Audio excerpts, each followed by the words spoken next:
Good afternoon, everyone. Thank you for joining us for another session of the Stay Healthy at Home webinar series. Today's topic is all about the ADA. So we called it the ADA from A to Z, an overview of the Americans with Disabilities Act. My name is Ashley Ritchey. I'm the director of the New Jersey Self-Advocacy Project, which is a division-funded program of the ARC of New Jersey. My team and I support the state's largest statewide network of self-advocates and self-advocacy groups, and we provide comprehensive training and resources to self-advocates and support staff throughout the state. So we are still here. We're still at work throughout this coronavirus pandemic. We have a lot to offer on social media, so I hope that you'll continue to support us on social media and check us out. This webinar series is part of our Healthy Lifestyles Project, which is a specific program for students and adults with disabilities to learn about different aspects of health and wellness. So we are really excited to celebrate the 30th anniversary of the ADA. And if you are interested in scheduling a health or wellness training with a group that you work with or a virtual program that you support, just get in touch and we'd be happy to schedule something. So just a reminder, if you have questions, comments, or feedback throughout the webinar, please use the questions tab on the control panel to let us know what's on your mind. We want to hear from you, so definitely don't be shy. Just type your comments in the questions tab. And we will also have a super brief survey at the end of this webinar. It'll pop up in a different screen. If we would really appreciate if you can fill that out. Just let us know about any training topics you might want to see in the future. So just as a heads up, in the interest of time and privacy today, we will not be addressing individual legal questions related to the ADA. So if you have specific questions and you would like to consult with a legal advocate, a legal professional, I would recommend that you reach out to the Legal Protection and Advocacy Organization here in New Jersey. So that is Disability Rights New Jersey, DRNJ, and this is their contact information. DRNJ is, again, the state's legal protection and advocacy organization for folks with disabilities. They provide a hotline on election days, including primary election day, which is today, as well as our general election day in November. So two things here. If you're not already registered to vote, now is the time. You will be able to cast your ballot in the general election in November if you get registered now. It's a little too late for primary election since it is today, but you can visit the NJSAP homepage to review information about getting registered as well as how to vote by mail. Also, if you experience discrimination or inaccessibility on primary election day today, if you do visit your polling place, make sure you give DRNJ a call or send an email to discuss that experience. So today, we've got a lot to cover in just an hour. So we're going to be talking specifically about the Americans with Disabilities Act, ADA, as well as the 5 titles of the ADA and different advocacy efforts and campaigns that went into the passage of the ADA and ways that you can help us celebrate the ADA's 30th anniversary. And again, we value your input. We want to hear from you. So if you have questions, just use that questions tab on your control panel. And we will do our best to address those questions throughout the webinar, as well as during the dedicated Q&A time at the end of the webinar. So let's start off. What is the ADA? The ADA is, in a nutshell, a groundbreaking piece of civil rights legislation. It is a federal law that prohibits discrimination based on a disability. The ADA is a legal document, so it does define a disability. And in terms of the ADA, a disability is not limited to intellectual and developmental disability, but it encompasses a wide array of physical, mental, and learning disabilities, as well as other medical conditions that may impact a person's ability to independently accomplish daily acts of personal care. So the ADA defines a disability as a physical or mental impairment that substantially limits one or more major life activities. What is a major life activity, you might ask? Major life activities include things like breathing, walking, sitting, speaking, learning, different acts of personal care, including showering and toileting, as well as reading and hearing. So that is specifically how the ADA defines disability, and it is more inclusive than just an intellectual or developmental disability. So the ADA has really far-reaching impacts for folks with disabilities throughout the country, but the 4 overarching goals of the law are really to gain equality and parity in several different areas of life for people with disabilities. So some of these areas include equal opportunity, full participation in different social activities, public activities, as well as independent living and economic self-sufficiency. So that kind of ties in, what the ADA was really aiming to do and what the advocates who pushed for the ADA to get passed, this is what they wanted to see realized. So I found these infographics and I really like them because, again, the ADA is a legal document, so it doesn't always make for really, fun or leisurely reading, but I like how these infographics break down the different areas of the ADA. And they also touch on how the different aspects of the law impact a person's life, as well as the specific agencies, federal agencies that are responsible for making sure that the ADA is being enforced as a law. Because again, the ADA is a federal law. It's not just a suggestion or a nice thing to do. It is a law that affects every state and every person in the same way. So again, they cover the 4 goals of the ADA. They cover specifically in Title I, which we're going to get into in just a moment. It talks about the specific language used in the ADA, which again, a little bit of legalese, very legal language, but it basically means that the specific titles are trying to accomplish different things. That's why they're broken down into different sections.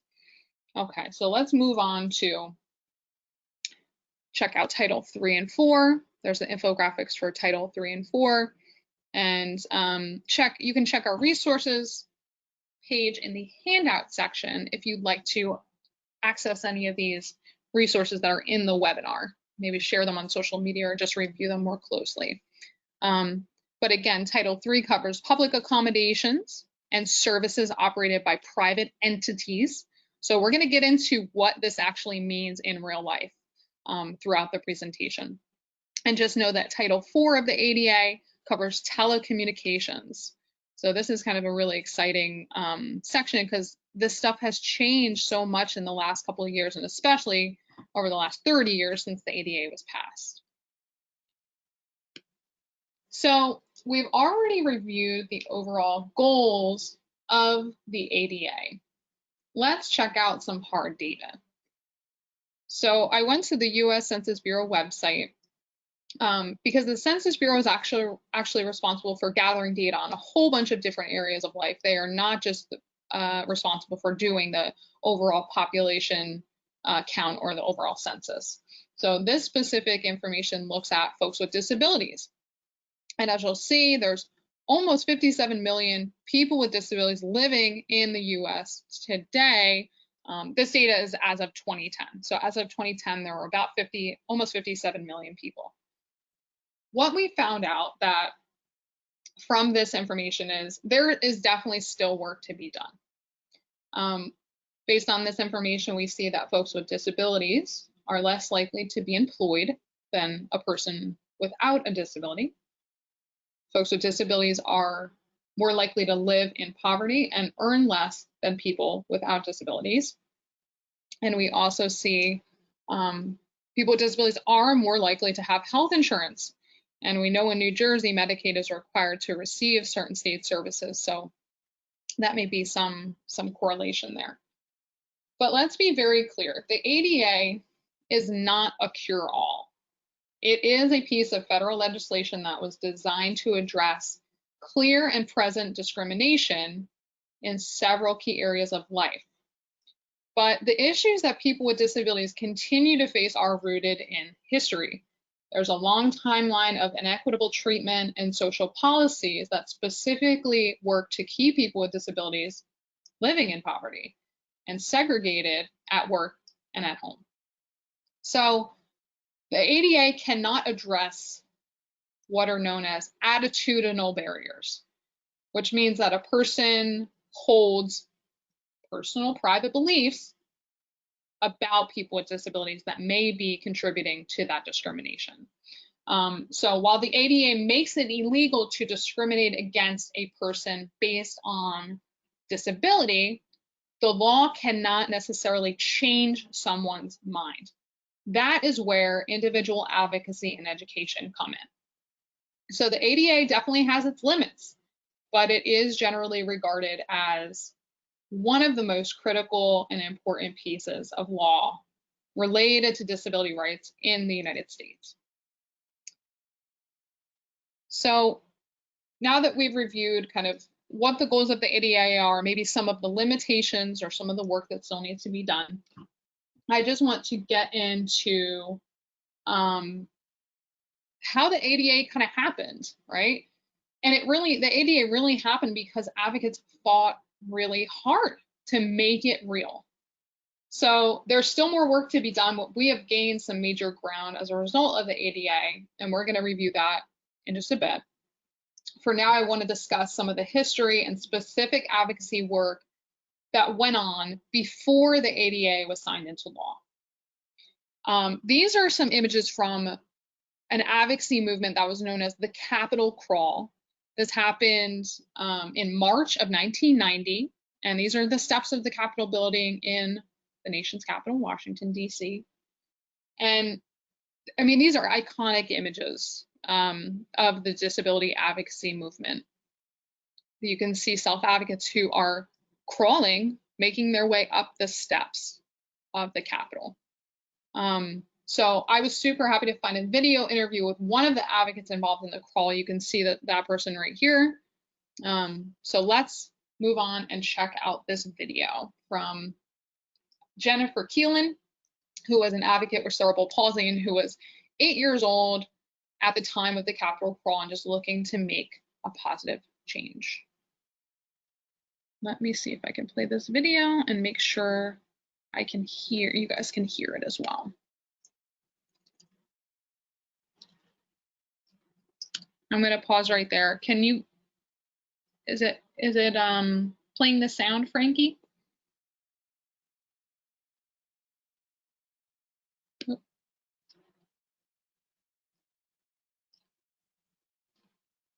Hi, Ashley, we're not getting sound. Okay, let me try something else different. Let me see here. Let's see if this works. Oh no.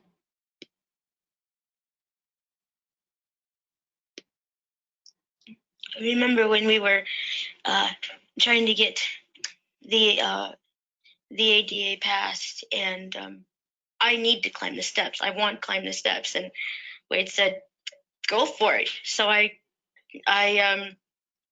got out of my wheelchair and I started climbing.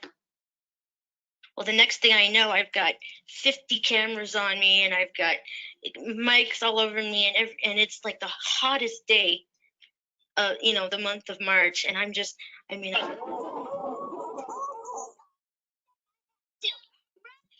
like, I'm like 8, 9 years old, and I'm going, water, water, water, I need water. And, I've got the little pamphlet in the back of my pocket that we're supposed to hand over to the politicians to get the ADA passed.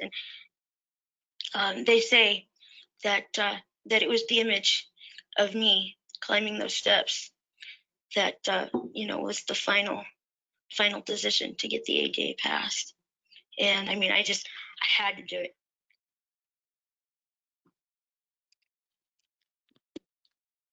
All right. Yeah, I just thought that was a really powerful set of images, and it was really cool to hear from someone who was there, who was doing it. And as Jennifer mentions, this was part of certainly years of advocacy work, but a very visible advocacy campaign that certainly helped push the ADA through the federal government and that legislative process. So. And Michael Winter, who was a very strong advocate, a self-advocate, who was also part of the Capitol Crawl and that ongoing advocacy effort to get the ADA passed.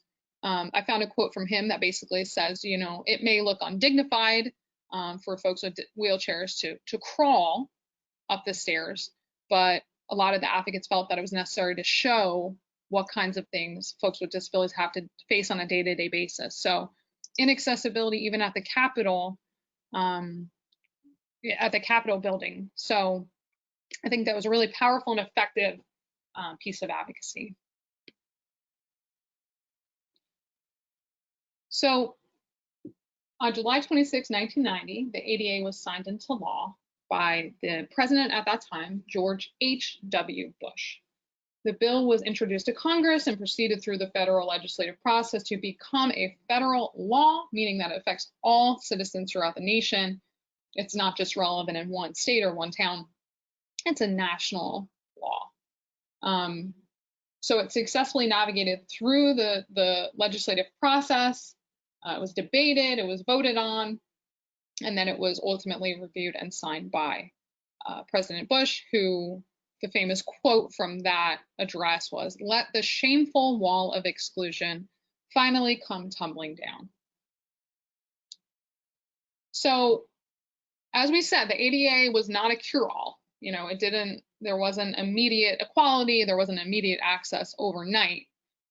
So I think that we need to talk a little bit about what life for folks with disabilities looked like before the ADA. Certainly institutionalization was the norm in certain states, much more common. Physical barriers to access were in place, but there was no piece of legislation or law that a person could point to and say, hey, you're doing something wrong here and you need to fix it. Now, are there still physical barriers in place? Absolutely, and unfortunately. But now, advocates can show business owners, landlords, township officials, you are doing something wrong. This law says it. And those folks who are breaking the law, just like if you break any other law, they can face real measurable consequences for failing to comply with the law. A little bit more about, historically speaking, we're looking at segregated schools and classrooms. If public education was offered to students with disabilities at all, at certain points in history, that certainly public education was not the norm for students with disabilities. Prior to the ADA, and historically speaking, people with disabilities were not represented on television or other forms of media. And in general, disability was viewed and presented as something taboo, something inherently negative, which is something that the self-advocacy movement fights against. Disability is not an inherently negative trait or experience. So prior to the 1980s, the self-advocacy movement was not active here in the States, though it was gaining ground in other countries. And essentially, when we think about pre-ADA experiences, social experiences, and access, generally speaking, advocates were, assuming that the movie theater or the concert venue wouldn't be accessible. There was a higher rate of unemployment, which we're still dealing with. But essentially, a lack of access and inequity was the standard or the presumption, because there was no legal obligation at that point to do better. So these issues, really spurred advocates to push for change. the ADA wanted to accomplish several things, including discrimination from in the area of employment, in the area of government facilities and services, public accommodations, which is really a fancy word for places that we all go to in the community. So we'll spell that out in a little bit, but the ADA offers legal protection against discrimination in the areas of telecommunication as well as transportation. So yeah, the ADA refers to public facilities or public accommodations as places where a person with disabilities protected against discrimination. That includes places like schools, hospitals, public housing, courthouses, and even prisons. I should note that federal facilities are not covered by the ADA, but by an earlier law known as the Architectural Barriers Act, ABA. So those places, those federal facilities have to meet separate, though very similar standards. Also, a common question that comes up, does the ADA essentially override state or local requirements set by a state or local government? The answer to that is no. Both the ADA standards and any local requirements should both be taken into account and satisfied. When someone's building a place or a building or constructing a program or putting something together to be used by members of the public, the standard that provides greater access should be the one that's followed. So if the ADA provides greater access, physical access, or someone being able to actually use a service, that should be followed. Okay, so jumping into Title I of 5. Title I of 5 in the ADA. We're talking about employment. So essentially, the ADA requires employers to make reasonable accommodations so that a qualified person with a disability can do their job. That is it in a nutshell. It is really looking at how state and local government, as well as private employers, employment agencies, and labor unions, all their policies, all their practices should not discriminate against qualified individuals with disabilities in the job application process, hiring procedures, firing procedures, advancement, compensation, job training, all aspects of employment. And this applies to any employer with 15 or more employees. That includes state and local government. So the ADA affects all areas of seeking and maintaining employment. We are not just talking about the interview or the pre-employment screening process. There are certain protections that built in that cover folks with disabilities from discrimination during the job search, application, interview, and while they are working that job. And I wanted to talk a little bit about discrimination as it relates to qualified applicants. So the ADA, as a legal document, spells out exactly what these things mean. What constitutes a qualified applicant? That is a person that has the skills, education, experience, and other job-related experience for the position for which they're applying, okay? So it also means that a qualified person is someone who can perform the essential functions of the job, so they can get that job done with or without a reasonable accommodation. And we're gonna dig into reasonable accommodation in just a bit. I should also mention that in this title, Title I, the U.S. Equal Employment Opportunity Commission, EEOC, and the Department of Justice share responsibility for making sure folks, employers, labor unions, all of those entities we mentioned before, making sure that they follow Title I of the ADA. So the EEOC, again, that's the Equal Employment Opportunity Commission, can bring suit against private employers, while the department may bring suit against state and local government employers. So they kind of split the responsibility to make sure that this title is followed.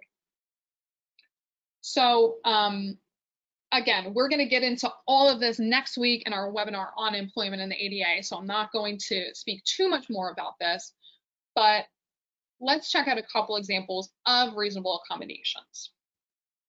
And again, the ADA requires that employers provide reasonable accommodations for employees with disabilities if it will help them do their job in a way that a person without a disability could do that job as well. A reasonable accommodation is maybe a change in how the work environment looks or the way the job is done. It can also help someone with a disability get through the application process and perform, again, the essential functions of the job, as well as enjoy equal access to all the benefits that are available to other people without disabilities in that workplace. So reasonable accommodations might look like adaptive equipment, telephone headsets, braille printers, wheelchair lifts, or ramps to create physical access into a previously inaccessible area. A reasonable accommodation may include a service animal, braille transcription or a braille printer, adaptive equipment, including different communication devices, as well as things like making changes to the schedule to accommodate someone's medical appointments related to a disability, or even adjustments to lighting or seating to accommodate someone who may be sensitive to things like bright light. It could also mean adjusting a desk height to accommodate a wheelchair. There are so many different types of reasonable accommodations that range in cost from $0 to, where it may have a monetary value associated with it.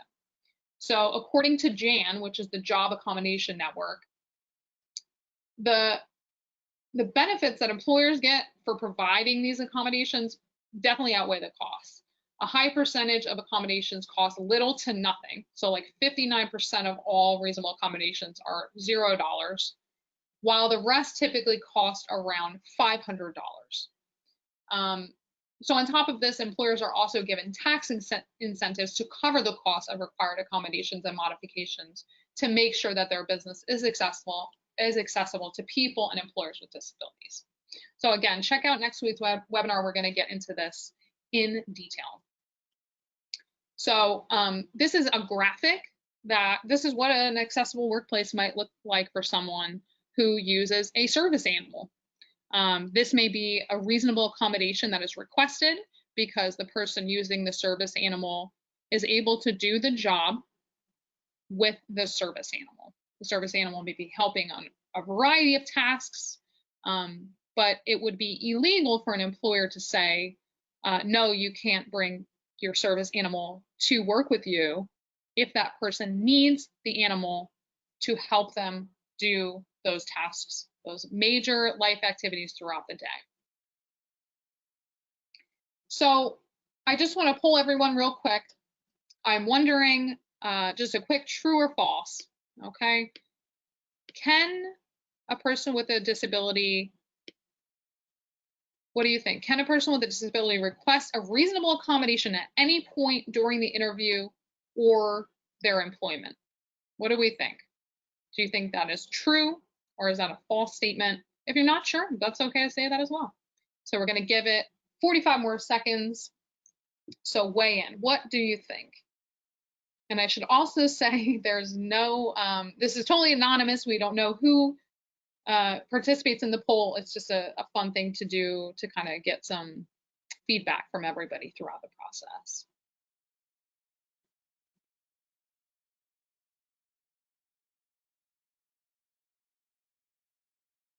Looking great. We got 57%, oh, 60% participation.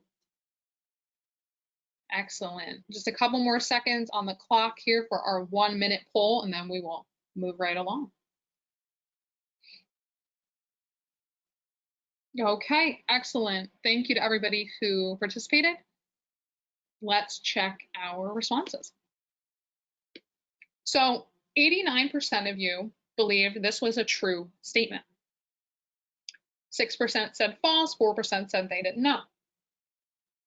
All right, let's see. 89% of you are absolutely correct. It is true. Employees are also entitled to request reasonable accommodations on the job, even if they did not make that request during the job search, application, or interview process. There's kind of no cutoff time, so to speak, where someone would not be able to request a reasonable accommodation. And in the legal sense, reasonable is defined as something that wouldn't create an undue burden on the employer. It also allows the employer to look at someone's a reasonable accommodation request and say, okay, can I, instead of buying this program for transcription, can we purchase this one that does the same thing that might be slightly less expensive? The goal is really to work together as employer and employee to make sure you're getting what you need to do your job, just like anybody else, and that the employer is not facing a significant or unreasonable financial burden. But it is absolutely true. An employee who works for an employer with at least 15 employees is a person with a disability as defined under the ADA and needs that accommodation due to a disability has the right to make that request at any point during the job search or after they've been hired. So great, 89% of you were on target. Thank you for participating. So we're moving on to Title II, which basically outlines specific things that government facilities and services need to do to avoid discriminating against people on the basis of disability in state and local government services. So Title II prohibits discrimination on the basis of disability by public entities, which are defined as programs and services operated by state and local governments. Title II says state and local governments must eliminate any eligibility criteria for participation in a program or activity or service that essentially works to screen out or tends to screen out persons with disabilities. It also defines requirements for reasonable modifications.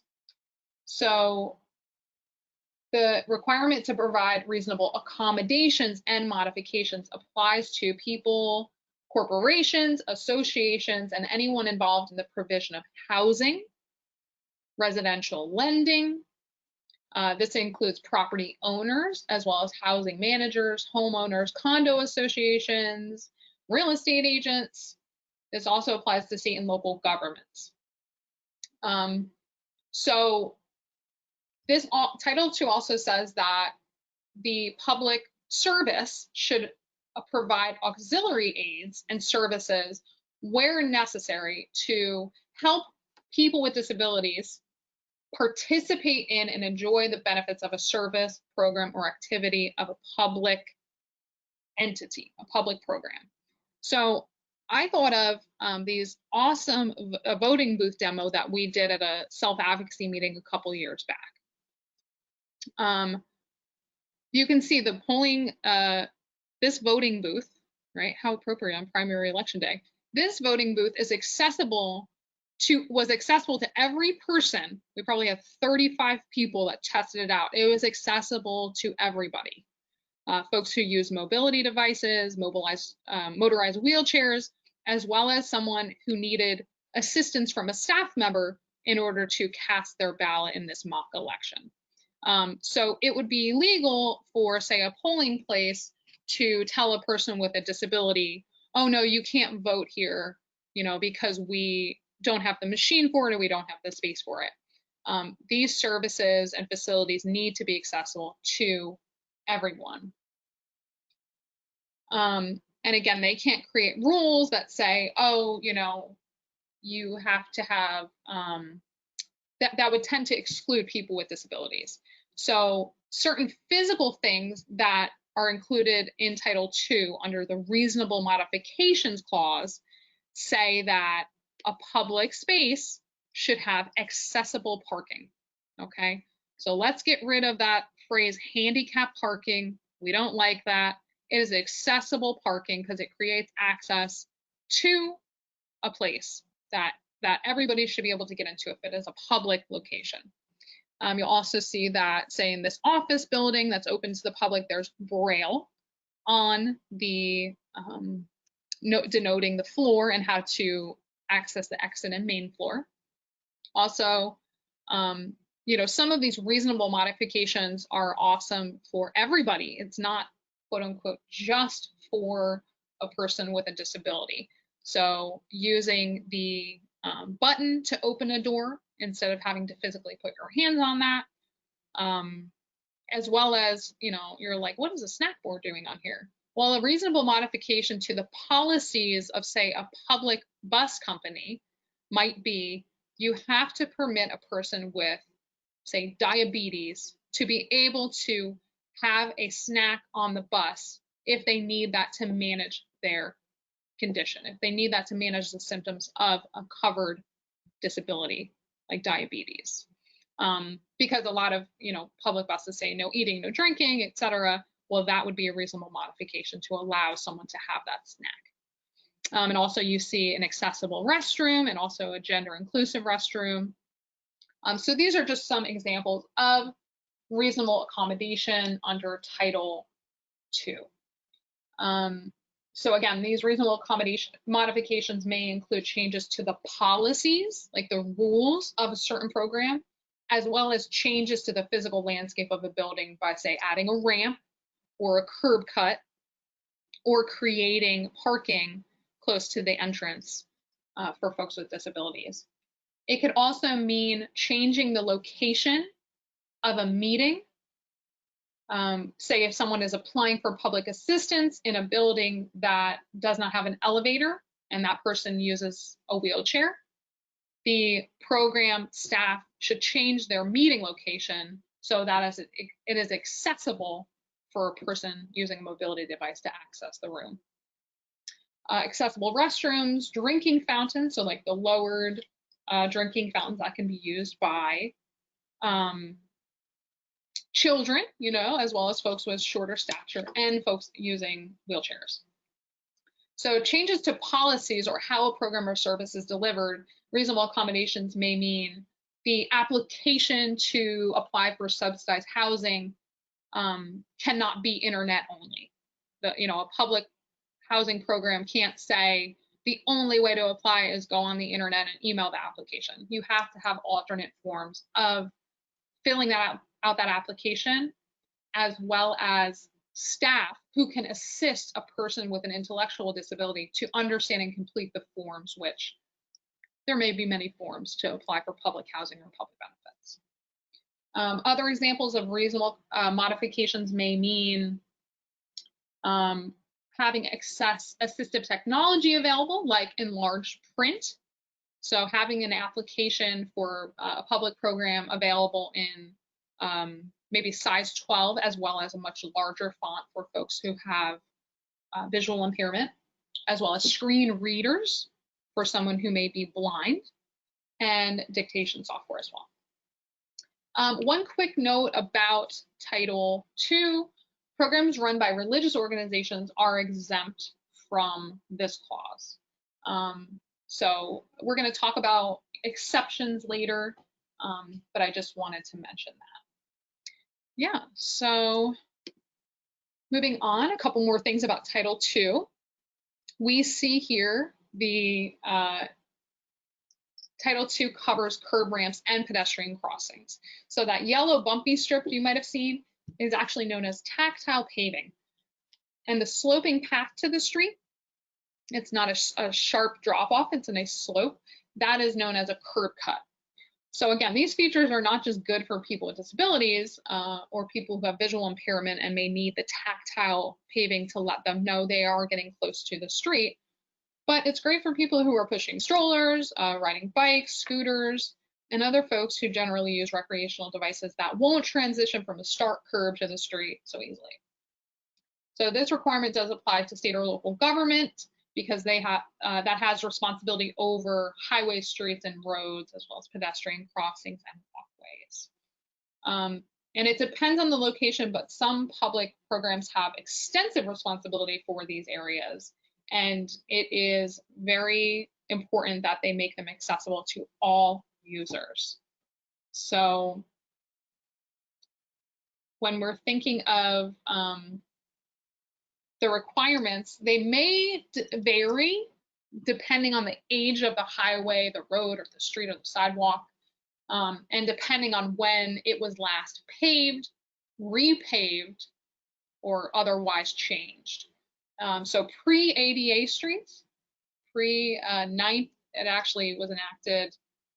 They used the date of January 26, 1992. Any streets, sidewalks, roads, and highways that were built before that date and have not since been altered would not be required to immediately change. It would essentially be when they go in to do those repairs, they would have to comply with the updated regulations. Okay, so I got another poll for everybody, another true and false. And I would love it if everybody could participate in this. Again, it's totally anonymous. We won't know who participates. But what do you think? Is this a true statement or a false statement? I created this specific poll because we've gotten a lot of questions on this topic before. So I just want to see where everybody is at.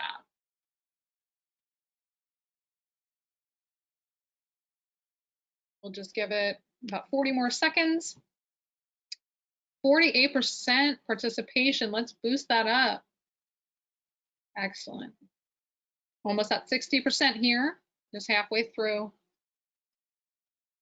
Is it true? Is it false? If you're not sure, you can say that you don't know.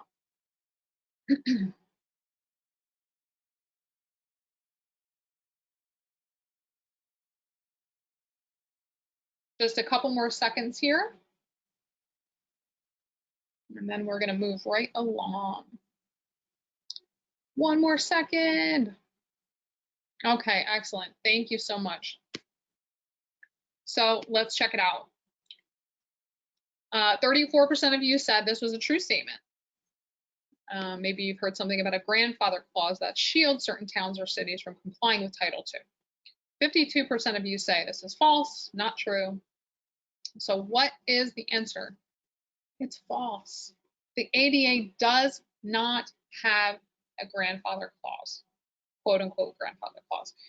The law is flexible, and there are some exceptions, and there are some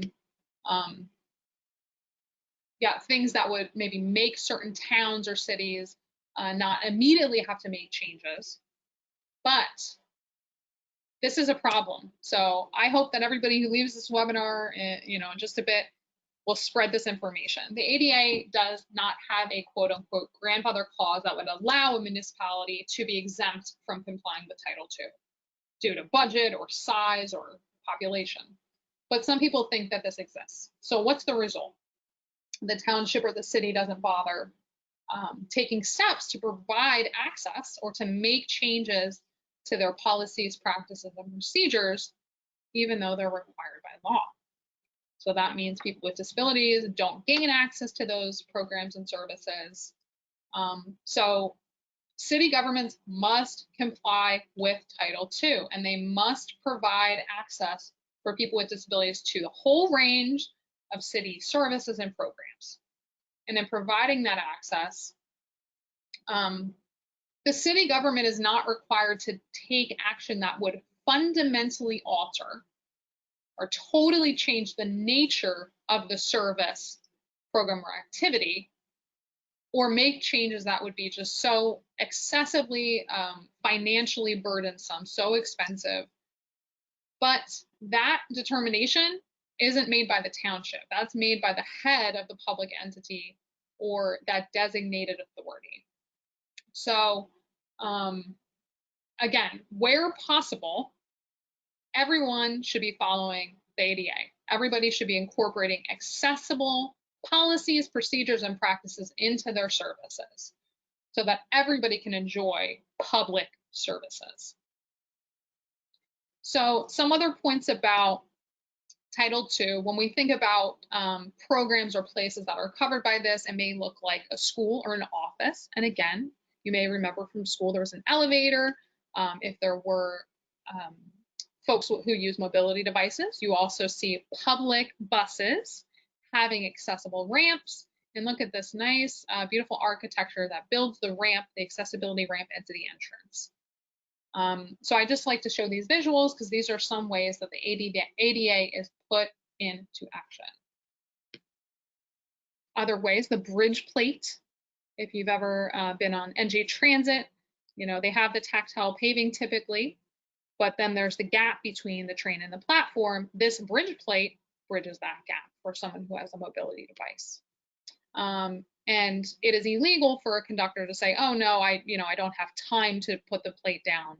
When asked, they should be more than happy to comply and put that plate down. And then we also see the extra room here for someone who may be using a motorized wheelchair on a train. And I wanted to cover Title II and government facilities. So Title II does cover one of America's greatest ideas, our national park system. So these are examples of ways that physical access has been built into Trails and Natural Features Act national parks, so including the boardwalk or other paved walkways, the accessible restrooms, as well as tactile exhibits at different parks. And there are also ranger programs that can be translated, and a sign language interpreter may be available to ensure that someone who wants that interpretation can enjoy the public features. Because again, these are our national parks, and these are some ways that the accessibility features are built in and covered under Title II. So let's jump into Title III. We are talking about non-discrimination on the basis of disability by public accommodations and commercial facilities. So what is a public accommodation? It's a place that is open to the public. It may include a restaurant, movie theater, school, hotel, daycare, recreation, like a gym, a pharmacy, as well as doctor's offices.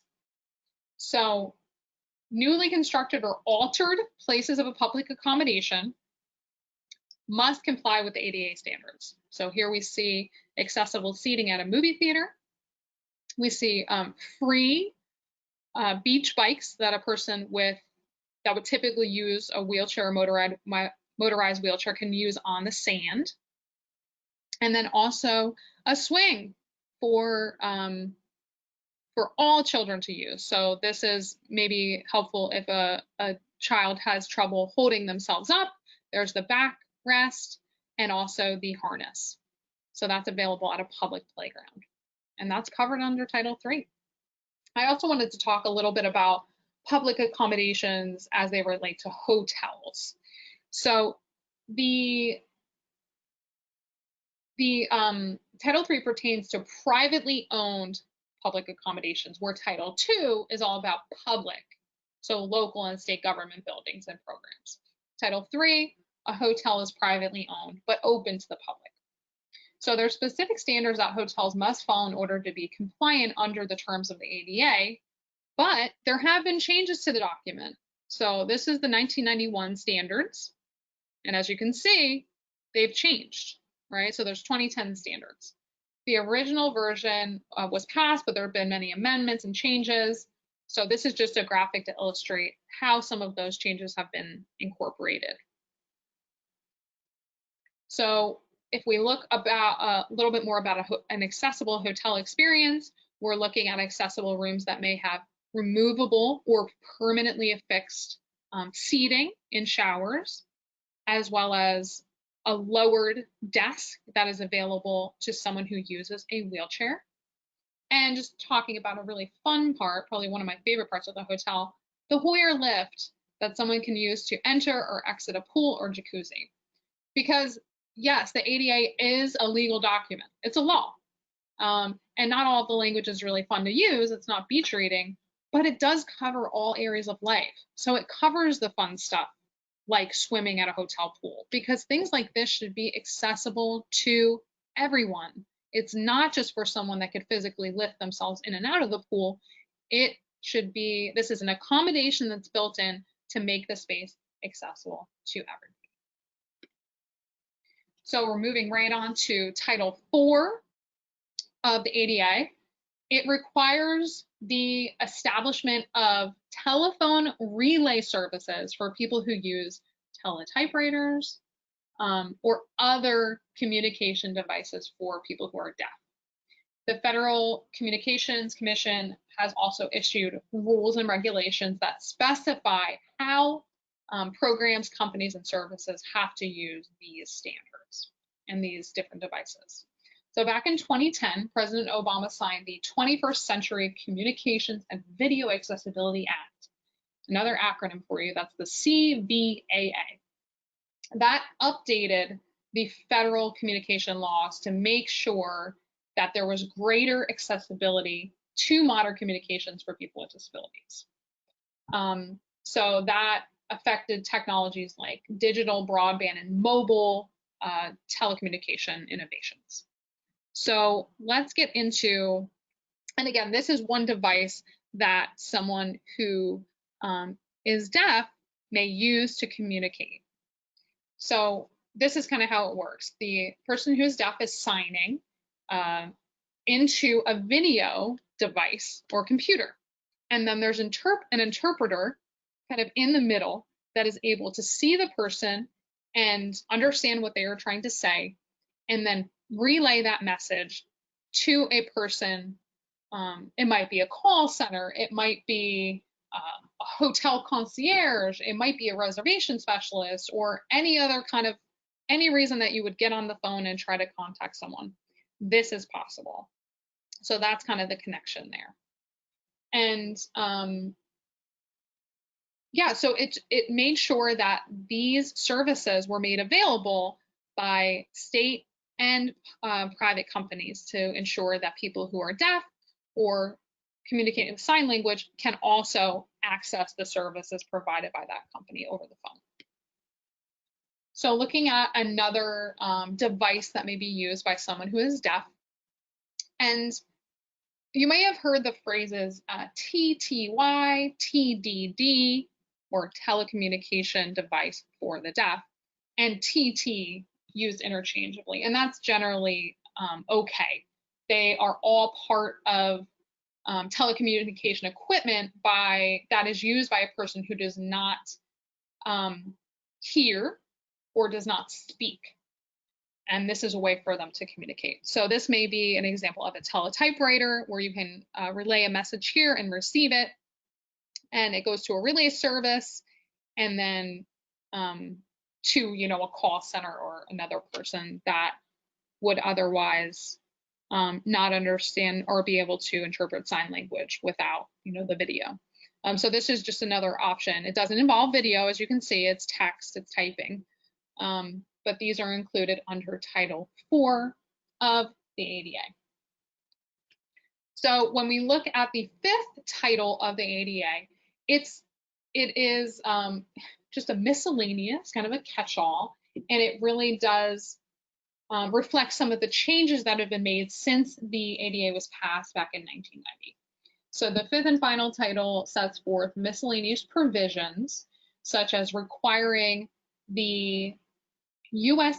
Access Board to produce and distribute accessibility standards. So the U.S. Access Board is responsible for addressing specific rules about the ADA. They have a fantastic website. Check it out. It's in our resources section. So if you go to handouts, you'll see a full slide set from today, as well as a great ADA fact sheet, and our resources are at the end of the slides. Title V also prohibited retaliation or threats against people who seek to exercise their rights under the ADA. So that is prohibited. Say an employer cannot retaliate against an employee who requests a reasonable accommodation or otherwise expresses their rights under the ADA. It also requires federal agencies to provide technical assistance. And it specifically states that illegal drug use is not a covered disability under the ADA. Other miscellaneous provisions say that there can be no claims of reverse discrimination under the ADA, or in other words, a person cannot seek remedies if they feel they were discriminated against because they do not have a disability. And it also extended coverage under the ADA to the US Congress, making it the only branch of the federal government covered by the ADA. So yeah, those are the titles kind of, spelled out. These are the different chapters, say, of the ADA.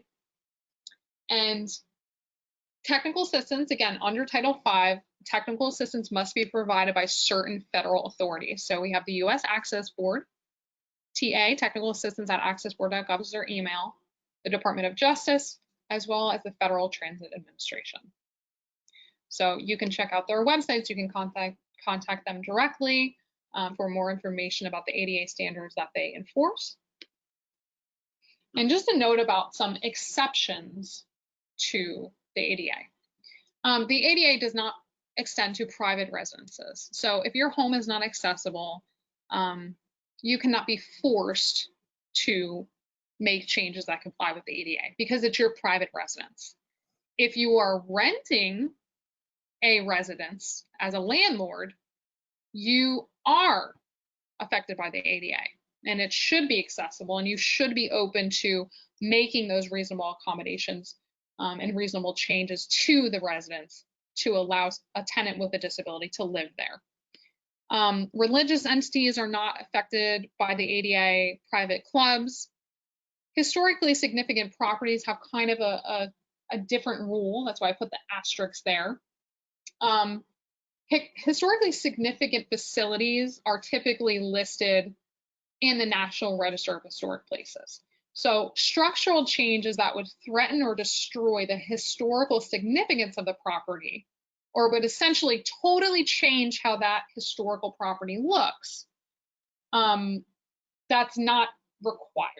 But if it's, say, a historical site that's managed by a city and open to the public, the city or township should consider alternatives to structural changes that would include maybe using audio-visual materials to depict or allow a person who, say, uses a mobility device and can't get up 30 stairs to get into the inaccessible spot to still enjoy that place. So again, that might be audio-visual materials, a video of the inside of the location if it's not accessible, things like that. So yeah, and then the safe harbor modifications, which basically say if a place was changed after the passage of the ADA, but has not been touched since, it hasn't been altered since, it would not necessarily be, you would not necessarily be forced to change it. But again, there are certain stipulations that go into the safe harbor modifications to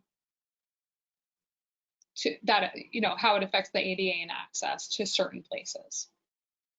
So again, when we think about the ADA, there is a way to file a complaint against locations, programs, or services that are not complying with the ADA. And that is handled by the United States Department of Justice.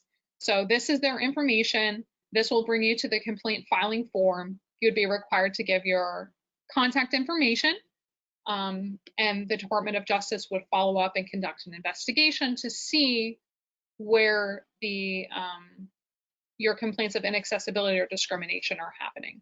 So there is a way to try to highlight things that aren't right that you want to change. So this is a way to advocate. And again, just talking about the grandfather clause, no, it does not exist. The safe harbor clause that I just mentioned means that building owners do not have to make modifications to part of a building that comply with the older standards, the 1991 standards, even if the 2010 standards, the changes that were made in 2010, have different requirements. So If you choose to change features that were in compliance with the 1991 standards, the change features have to comply with 2010. So if you do construction, they've got to be complying with the latest standards. And just a note about a way to celebrate the anniversary of the ADA, there was a great campaign that went on last year on social media, #thanks to the ADA. We are jumping into that now. It's July. We celebrate all month. So check us out on social media. This is a template that you can download and fill out, or you can email us directly and we'd be happy to create the template for you with your quote. But we basically just want to thank the ADA. So if you have a personal story or anecdote that you want to share, send it on over, or you can download this and write directly on it. We will send that out to everybody who participated in our follow-up email. So yeah, check us out on social media.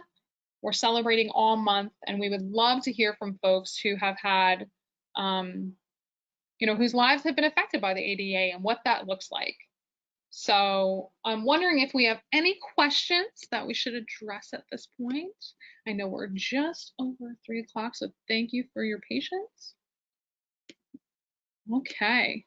And again, I know there are some maybe specific questions that came up. And we can certainly reach out to the person that has specific or individual questions. But, oh yeah, and someone had a great point regarding the historical sites. This person has seen ramps that allow users of mobility devices to ride a ramp around the outside of the building. And then maybe that person can view that inside of the building from windows. Great point.